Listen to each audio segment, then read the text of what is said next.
Hi, and welcome to GC's in the House, a podcast spotlighting general counsels. I'm your host, Lena Guo. In my conversations with GCs, we discuss how they got in the top legal seat, obstacles that they had to overcome along the way, and how they are tackling new challenges.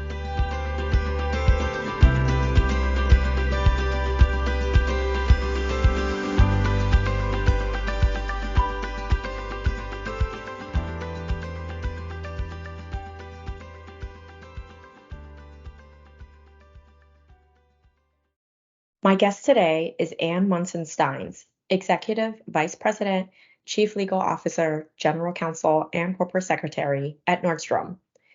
Anne earned her JD from UCLA and began her legal career as a labor and employment attorney, first at Dinsmore and Scholl, then at Michael, Best and Friedrich.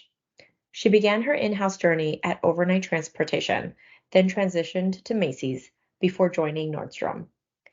In our conversation, Anne talks about how she knew at a young age that she wanted to be an attorney.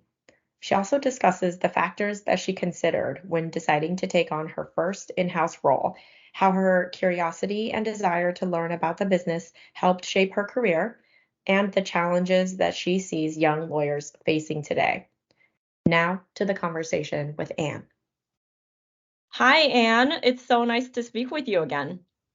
Hi, Lena. Thank you so much for inviting me to join you on your podcast. Really appreciate the opportunity to chat with you.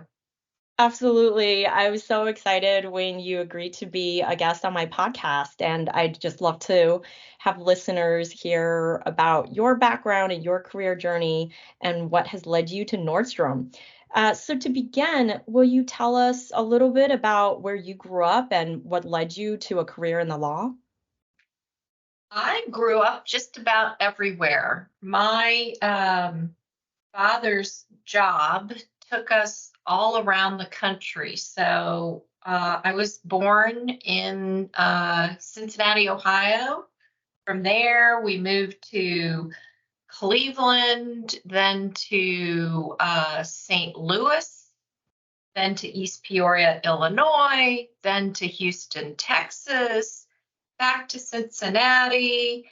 And throughout that period of time, growing up different places, got to meet lots of different people, live in big towns, small towns. What really led me, though, to thinking about a career in law, I was very fortunate that my dad thought it would be good for all of his children to see what hard work looked like. And so he dragged me to work one day, long before they had Bring Your Child to Work Day. He took me to his job, and he was in human resources. And one of the things that he did was represent his company. At the time, he worked for Kroger.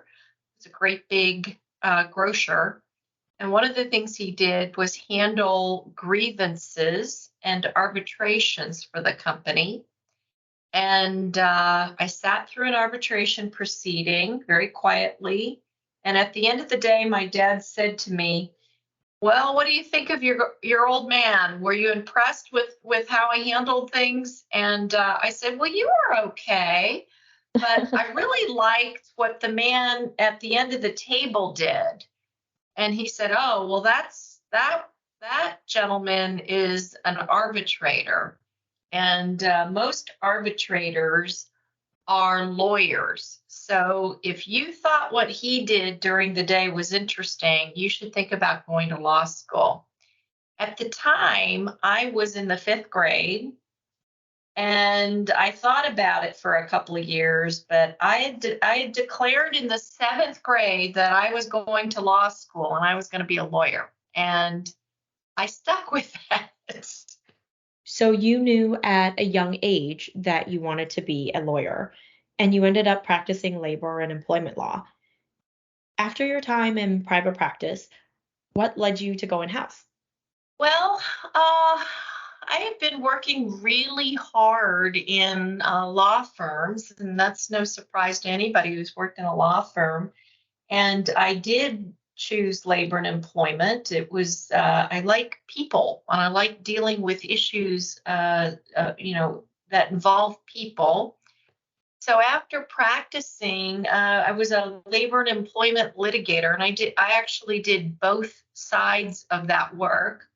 Had negotiated contracts and handled arbitration proceedings and grievances, but also the employment side, and had done a few trials. And I was getting ready to move.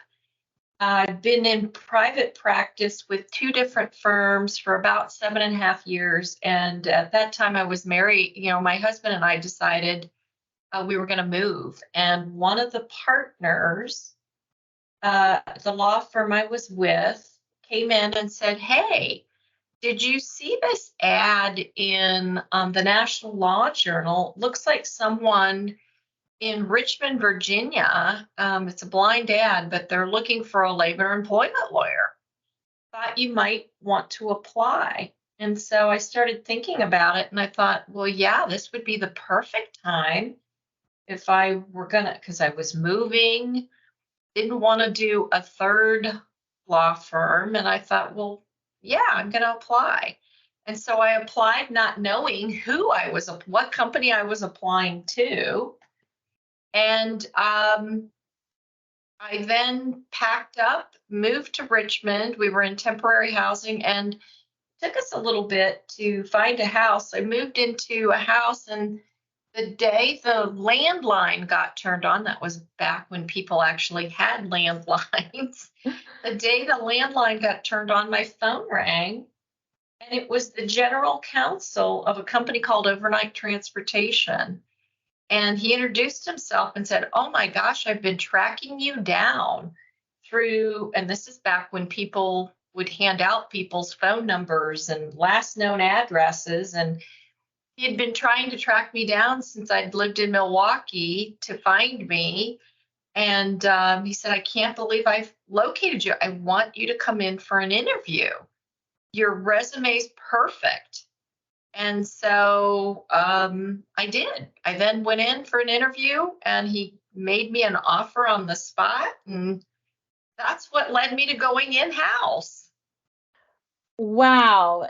It's almost unheard of this day and age to have a GC track down a candidate, especially via phone.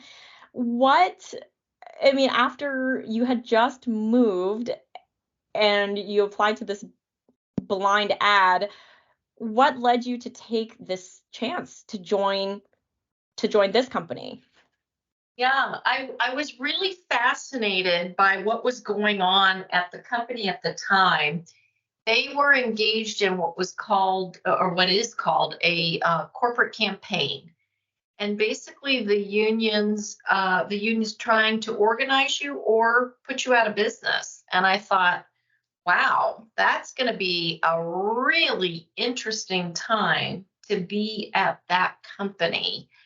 And it turned out that it was. It meant that the subject matter that I knew the most about was going to be something that was very much the focus um, of business leaders, the CEO. So I knew I was going to have the opportunity to interact with lots of people at the company, not just the small legal function, the lawyers and the GC, but the business people.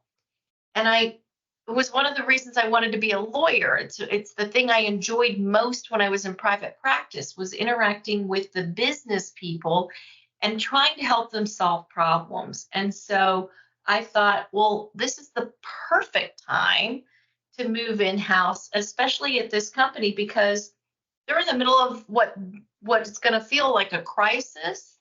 I'm going to be able to spend a lot of time talking to the business people, learning about the business, the operations. And that's exactly what that experience wound up being. I wound up doing really interesting pieces of work that, quite frankly, weren't legal in nature. because they needed help on so many different fronts that I wound up helping them draft operational procedures, thinking through the things that would resonate and matter most to employees. So helping write employee communications, um, doing a number of things, helping them come up with an audit process that would ensure that the work environment was something that people would appreciate and enjoy. And so it really wound up being a terrific opportunity and window into how do companies work? What do companies value? What do companies think about when they weigh policy and when they weigh things where they're going to spend their money? So it was a really interesting way to learn about all kinds of things like how businesses run, budgets. Um, so it wound up being just a terrific time to learn about a company, and it's what convinced me I'd made the right decision. I felt so part of a team, embedded with the business folks, and I just knew, even though I was working harder, believe it or not, inside than I had been at the firm, and I was working crazy hours, 80, 90 hours a week, but I loved it. I loved being that engaged. Wow. And who said that going in-house is a change in getting work-life balance? And it sounds like early in your in-house career, you already knew that you wanted to interact with the business and really be embedded in the business. So how did you end up in the retail industry? So that's a funny story. It was I kind of feel like it's going to sound like I'm sure by the time we're done, Lena, it's going to sound like there's a theme going, and it's just what I'll call sheer dumb luck. So I was toiling away at my job, enjoying it immensely, and someone I had worked with in private practice, she herself had gone in-house at a company called Federated Department Stores. And she was a lawyer, labor and employment lawyer, and she was working in-house, but her husband worked for Procter and Gamble, and they had decided as a family to take a role overseas in Japan. And she called me up and said, "Hey, my boss said I can't leave until I give him 3 recommendations, and I want your resume." And I said to her, "Well, I'm not moving. I love my job." And she said, I know. Just give me your resume. I'm trying to do what my boss said so I can get the heck out of here. Give me your resume." That's a smart boss. Yeah. So, yeah, think about it. Help me hire your replacement. Yeah. So she did. I sent her my resume. She gave it to him. And I was sitting at work late one night. My phone rang, and it was her boss, the then deputy general counsel, who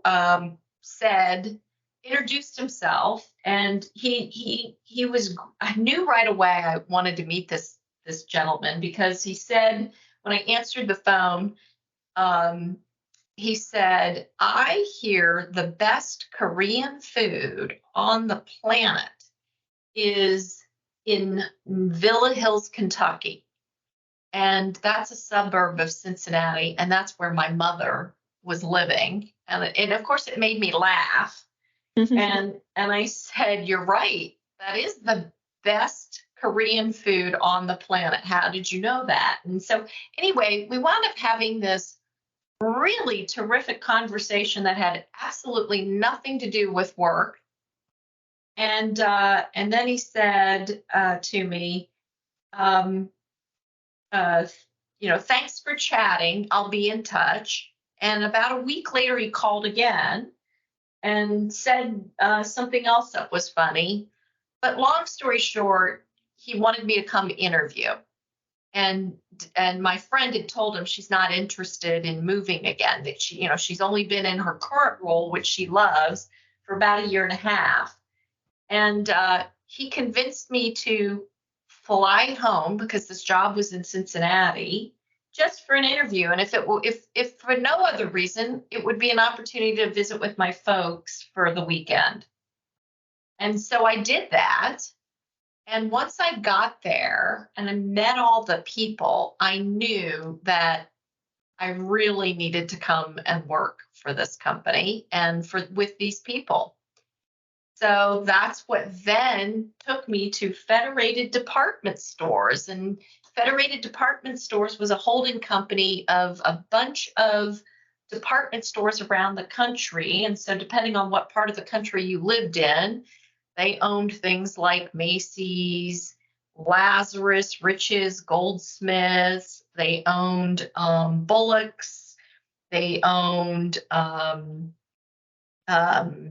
Burdines, the Bon Marché. Eventually, they went on while I was there to move all of those nameplates over to the Macy's nameplate, and then ultimately changed their stock exchange listing to Macy's.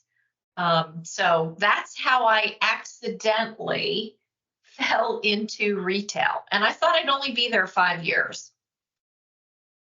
And now, 2 decades later, it sounds like you have a history of being pursued by being pursued by who would be eventually your future boss.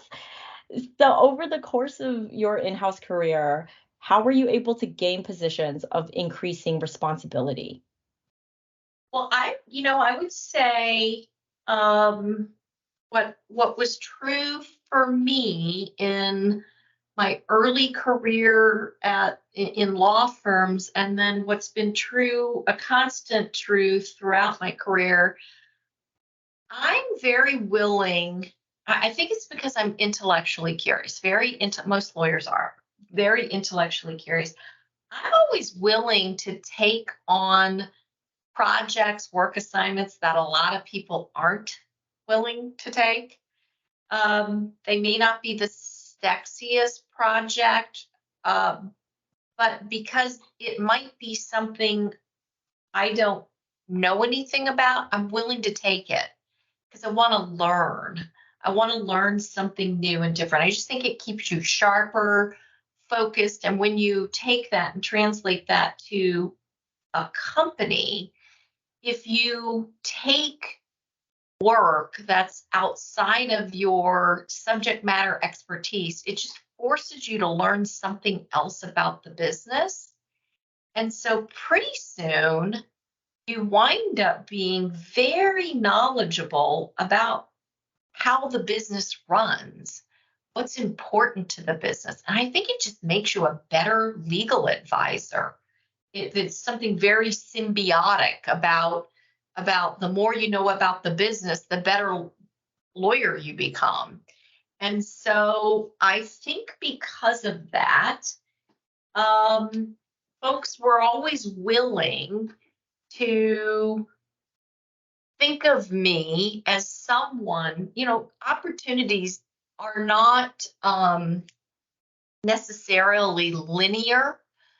So when opportunities to advance my career became available, they weren't within my area of expertise. So legal functions, if you're going to manage other lawyers, the first step is usually you manage lawyers within your subject matter expertise.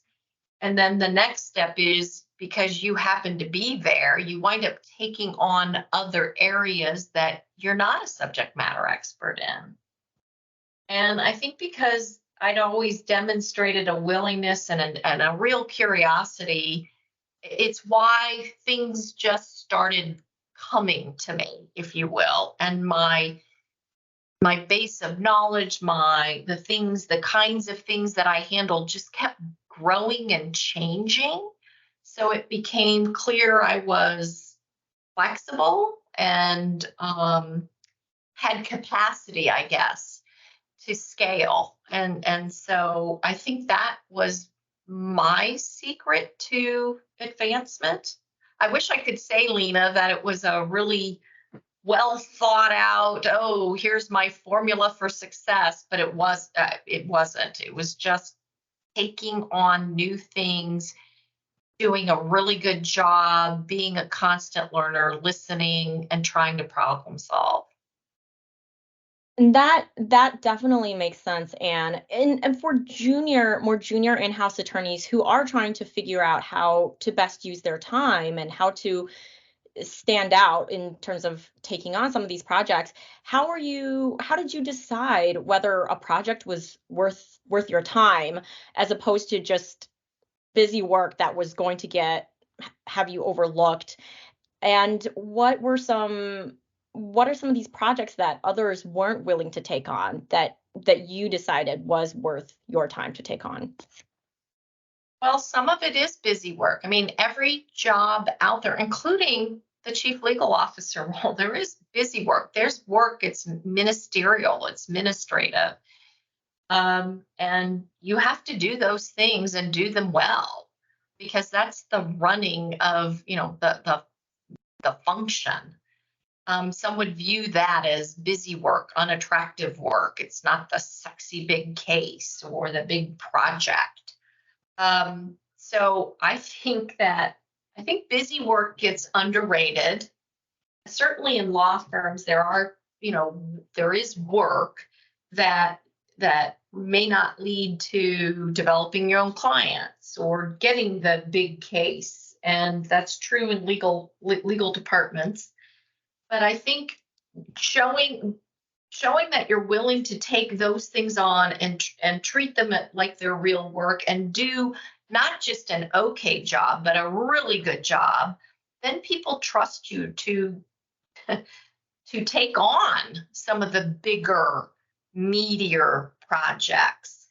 And if someone is taking advantage of you and giving you only, the busy work, eventually you will learn that, and then you should decline that work if they are not occasionally helping you develop, saying, hey, why don't you join me for that client meeting?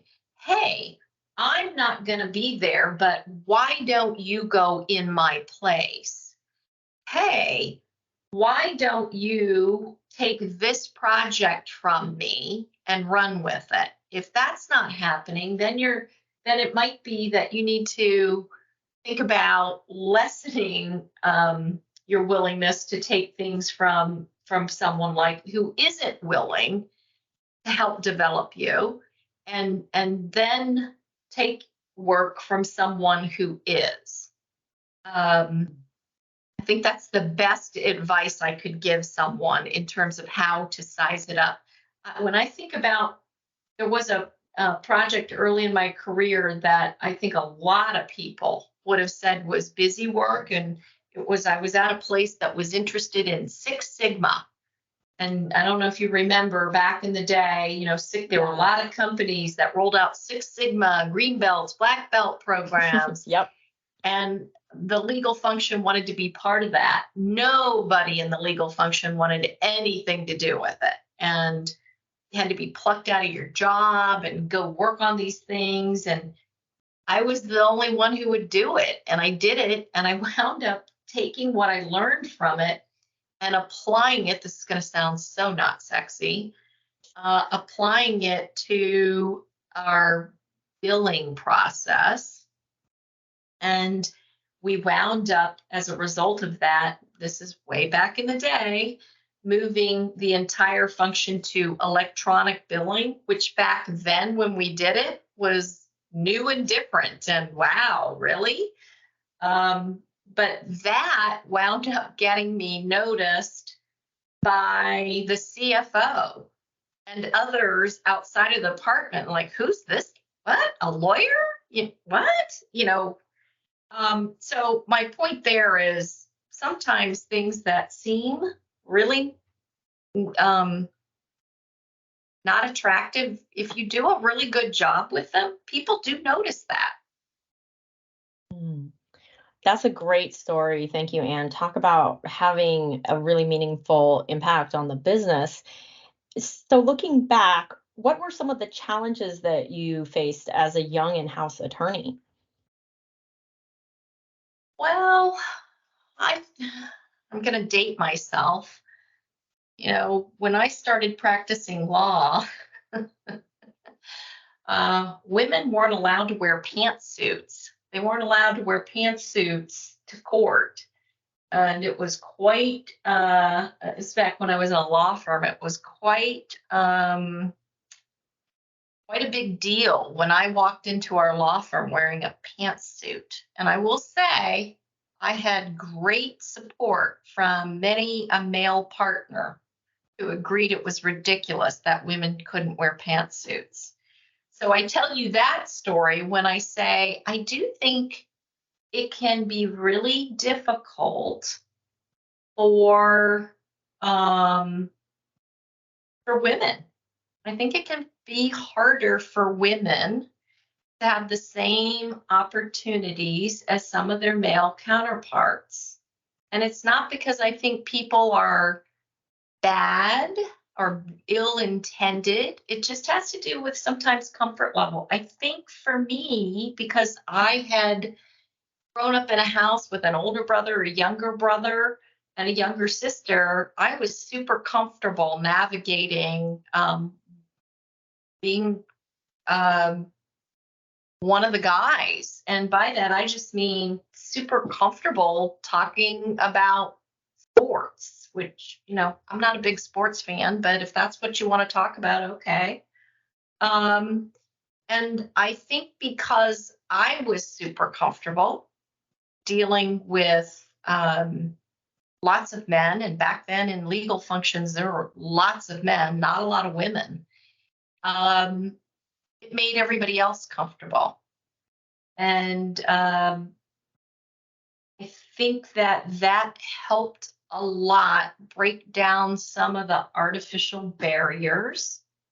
I think things are a lot different today than when I was a young lawyer.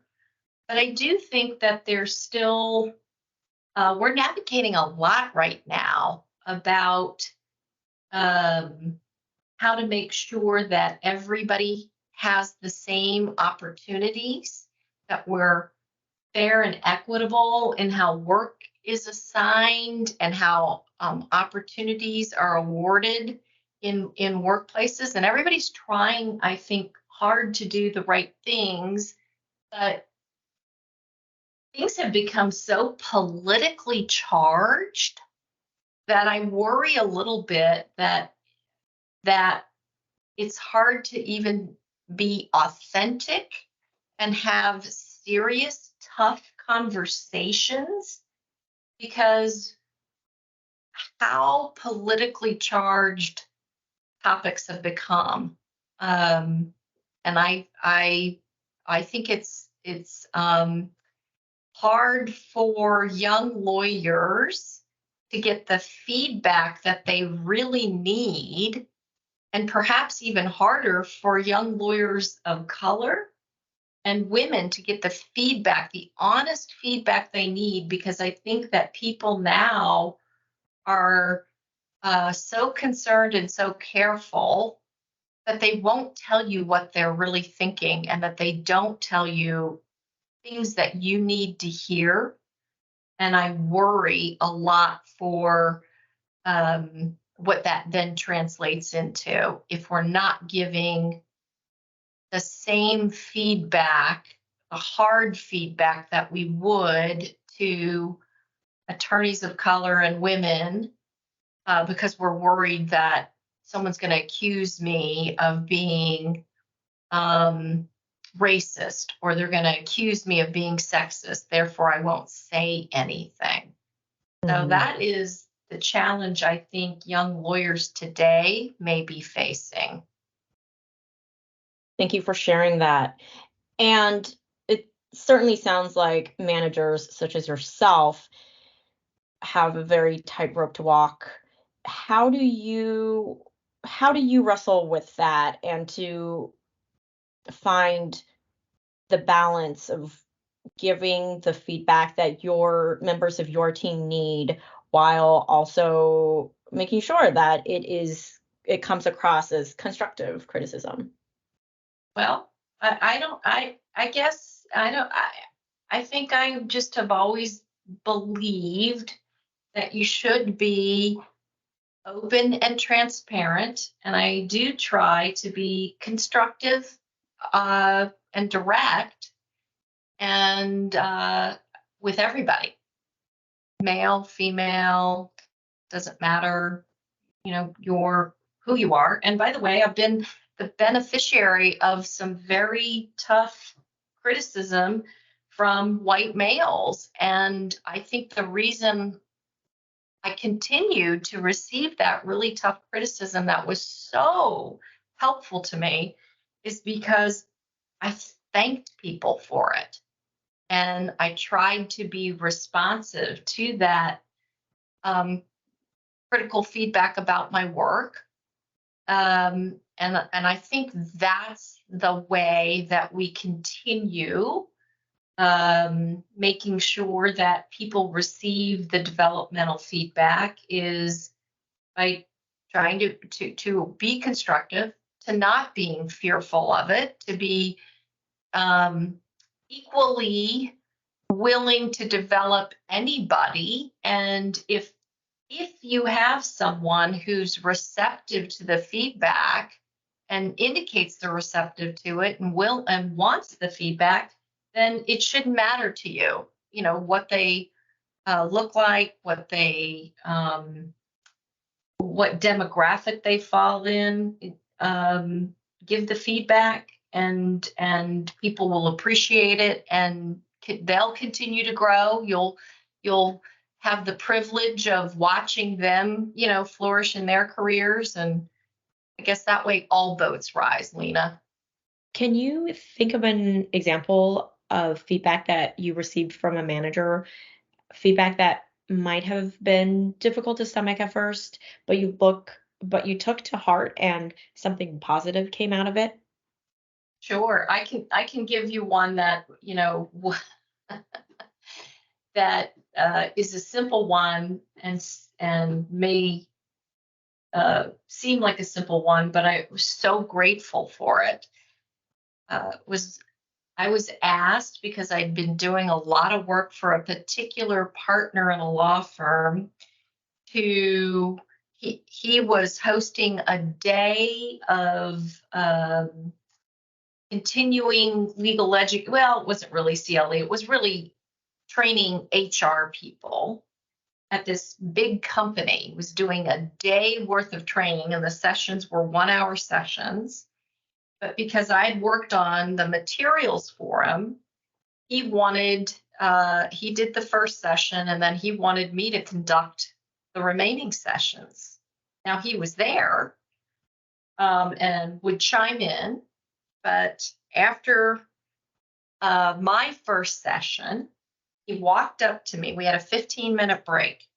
He walked up to me and he said, "Anne, do you realize when you're nervous, you say a lot?" And I stopped counting at 38 ums in your presentation. It's really distracting. I'm going to count all your ums for the rest of the day. Now, some people could have been really offended by that. I didn't realize I was doing it. It made me even more nervous as a young lawyer. But I decided, oh my gosh, here's this partner. He's counting my ums. Just as he was about to walk off, he said, "Try this. Pick up a glass of water if you feel like you're going to say Look down at your notes, turn a page, even if you don't need to, if you think you're going to say look away from where you were staring if you think you're going to say, that's what I used to do. And so I did those things. And at the end of the day, he walked up and he gave me the count of ums for each session. The good news is, Lena, by the end, the last session, I only had one. I'd Wow. worked myself down, but I was so appreciative. That's back when you didn't record people. Like, you can't go back and watch yourself, right? Nobody did that back then. But I was so appreciative that he pointed that out to me. And I thanked him for it. And he, from that point on, went out of his way, whether it was a brief I'd written, to bleed all over it, to give me really pointed feedback. And I just appreciated knowing and having that information. And so, yes, it made a big difference, I think, in improving how I spoke, in improving my writing. But it's because he had given me some direct feedback and I tried to work on it. I tried to go back and work on it. So that's a really simple example. But what if he'd never said anything to me? I would never have known that that was a nervous tick of mine, or it would have been a lot later that maybe someone else would have pointed it out to me. Maybe I would have heard myself in a recording and realized it. But I was so appreciative of it, and I do think it made a big difference in my growth as someone who could speak and go on to do other things. So that's a really, really simple example. Talk about a high pressure situation. And it sounds like this partner was quite invested in your professional development, in no small part as well to your ability to just be open-minded and receptive to these type of criticisms or suggestions. So at what point did you know that you wanted to become a general counsel?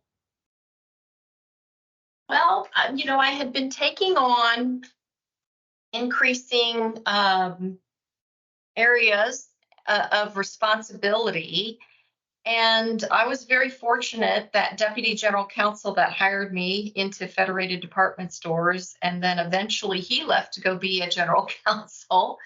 And the general counsel, I'd done a lot of work direct because the deputy GC understood that as part of my growth and development, it was really important that the general counsel have an opportunity to see me work and work with me directly. He also spent a lot of time investing in me, did a lot of work for him, with him. And so he let me see, I think, the good, bad, and the ugly of what the general counsel role looked like. And he continued to very directly work with me to develop me, and eventually I became the deputy GC.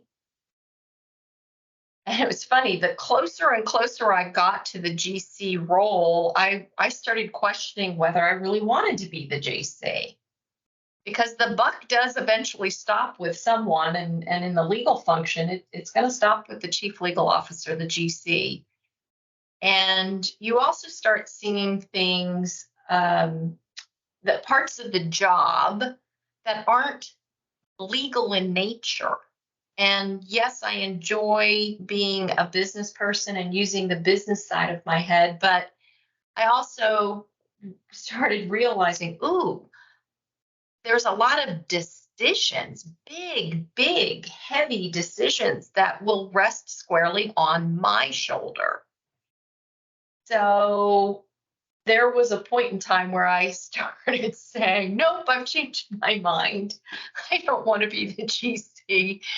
And I was fortunate that the GC said, nah, yeah, you do. And you're super ready for this job. And so I felt like when good fortune came knocking again and Nordstrom, a recruiter asked me to interview for the Nordstrom GC job, I felt like I was super prepared and that I would have a very realistic understanding of what that entailed.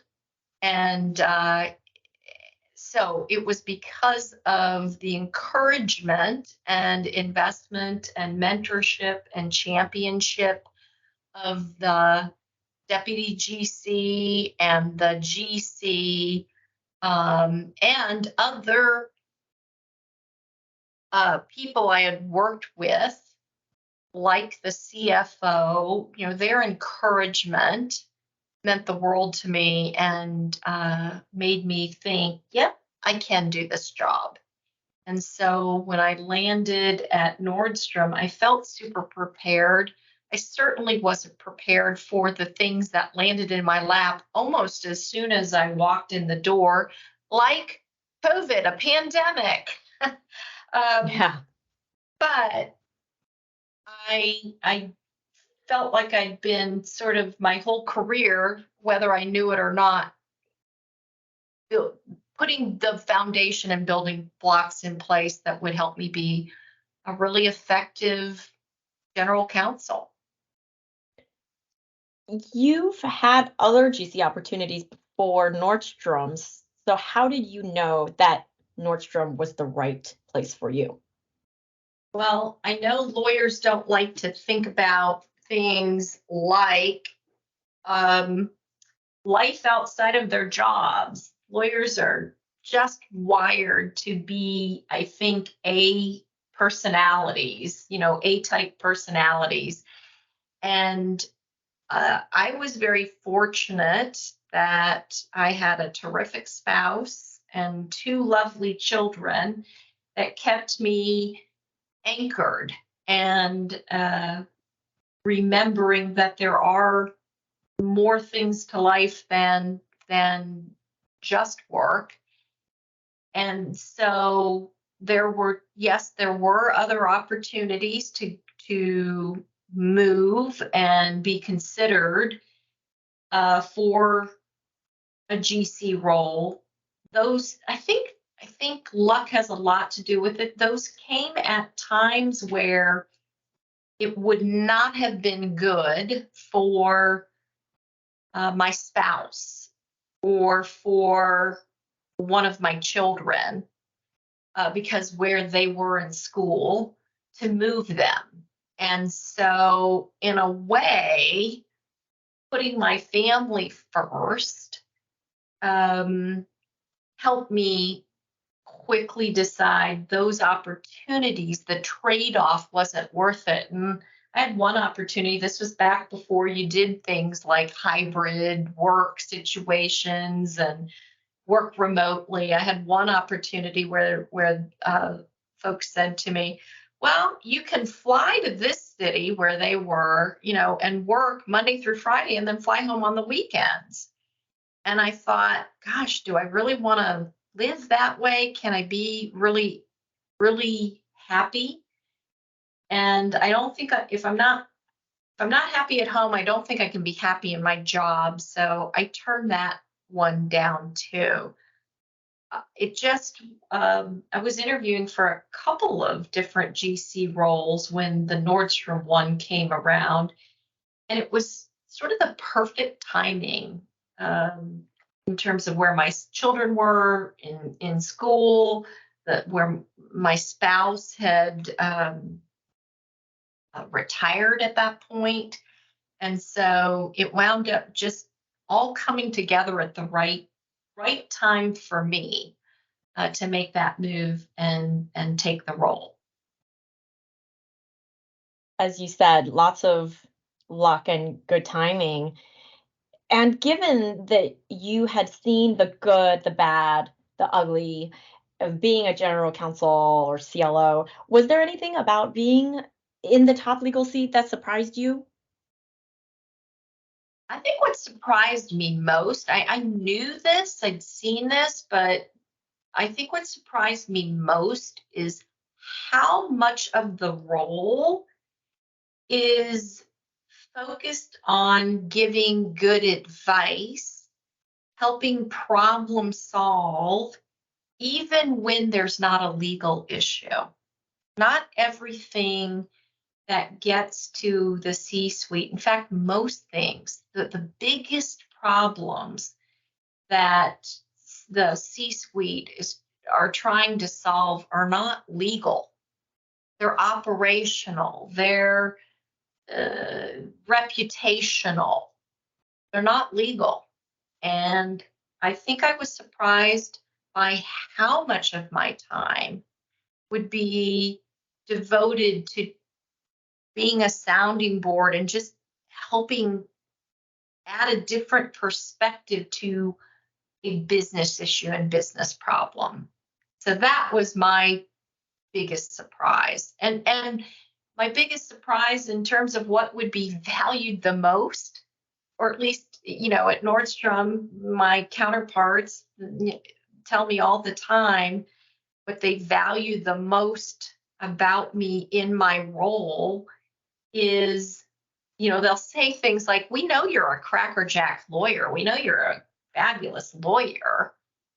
What we love, though, is the way you analyze business problems and help us think those things through.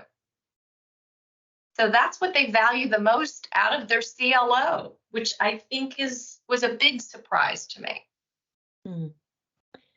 And I'm sure that's what you meant when you've said to me in the past that you are a business person first and a lawyer second. And for someone who's coming up through the ranks and wants to have that business acumen, how did you learn that? How did you train yourself? And how does someone become better at being a problem solver for the business as opposed to just looking at things from a legal lens?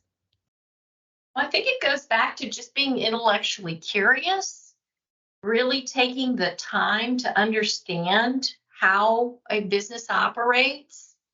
Even if you're in a law firm, you can do that by taking, the work that you're taking. It's probably associated with a company. And if it is, learning, going out and reading about the industry, learning about what it is the company does, and then take it a notch further and ask questions about business philosophy, their business strategy, where are they trying to take the business. I think just being really curious and again, maybe taking work outside of your subject matter expertise that kind of forces you to learn not just another area of the law, but another facet of a business. I think that's what helps sharpen your business acumen. I also think never being too proud to say, wow, I got to go back to school and learn some things. So by the time I became the deputy GC, I felt like I needed, yes, I did well in my business oriented classes in school, but I felt like I needed almost a finance for dummies class. And so I took 2 weeks to go and take an executive finance class. Really, it was finance for dummies at Columbia, and was willing to invest in that, in myself in that way. So some might have said, oh my gosh, you're already the deputy GC, you already know a lot about the business. Yeah, I did, but I wanted to be better, and I still do things like that where I'm willing to say, yeah, I should be sharper on that, I should know more about that, and willing to read a lot and and and and perhaps take a class in something. so that you know a little more about it, not to become an expert at it, but so that you know something about it. So as you said, just continuously being intellectually curious and wanting to challenge yourself has really stoked the fire to your professional growth. How has being an attorney in the retail industry changed since you first joined? Oh my goodness. When I first joined the retail industry, everything was bricks and mortar. There were a handful of companies that were starting their internet businesses, their online businesses. And those online businesses were treated like they were important, but not the most important thing in retailing. And now, fast forward to now, and then there was, sorry, back up. There was a period of time where everybody was saying, oh, brick and mortar stores, who wants those? They're dead. Everybody wants to do, wants to buy things online. That's where the consumer is heading. And it feels like in the more recent last few years, people are recognizing actually you kind of need both. You need, think about even grocery stores. Buy online, click and pick. You pull in and they'll put the groceries in your trunk if you want. But if not, you can come in the store. Same thing in apparel, which is where I am. Some people just want to replenish, their socks and shirts, and they buy the brands they know fit. And so they just want to shop it online and have it show up at their door. But other people really want to go in and try things on, feel the fabrication. It's important to them. They see it. They certainly would prefer to return to a store, do their returns to a store.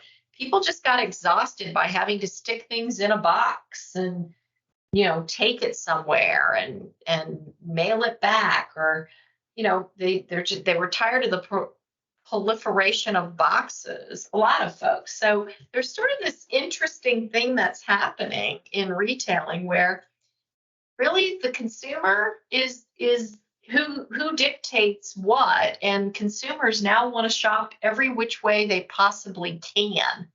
So supply chains, technology, functions that when I first started were viewed as back of house. You didn't spend a lot of money on those things. You now invest a lot of capital in those things so that you can be responsive to what your customer wants.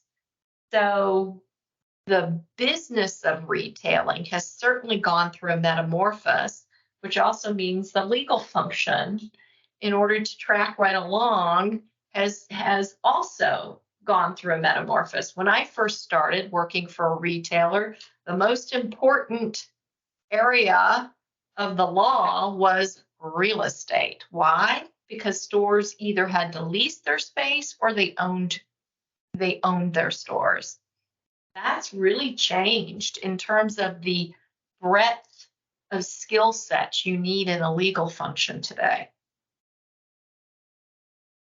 It certainly sounds like the pandemic has forced legal departments and companies, even in retail, especially in the retail space, to adapt again.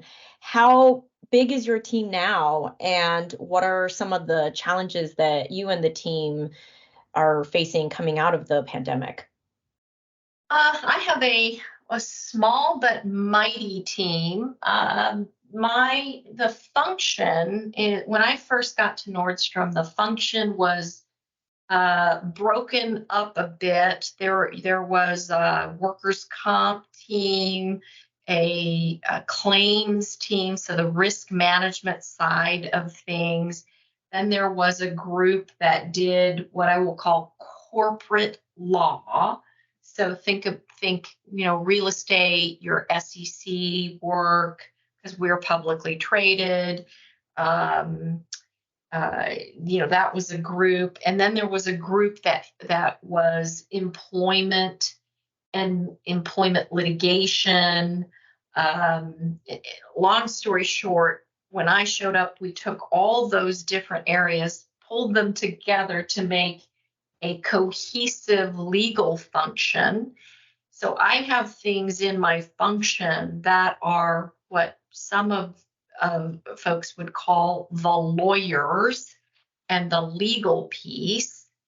And then I have some things in my function where we have people who handle claims, work comp administration, the business continuity, crisis management team is in my function. That everything I just described is about 85 people. Actual lawyers, if we were just talking lawyers, I think is 18 lawyers. So that's the size of the group. The pandemic, how did it change? Well, let me just say this. During the pandemic, it was all hands on deck. So it didn't matter what kind of lawyer you were. Were you a contracts lawyer? Were you real estate? Were you employment? Were you privacy?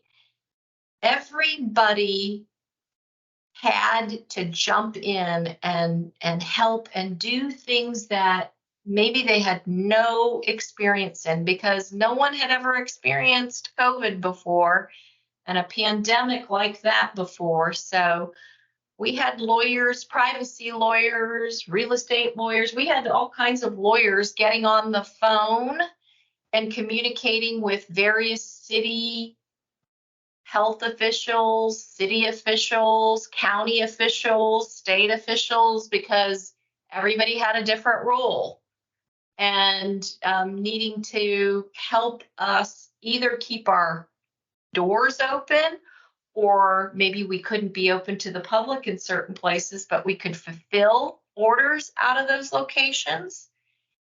So it didn't matter what kind of lawyer you were. We were there to help the business keep on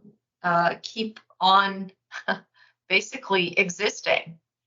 And so all my whole function had to jump in and help and do things that were not part of their day jobs.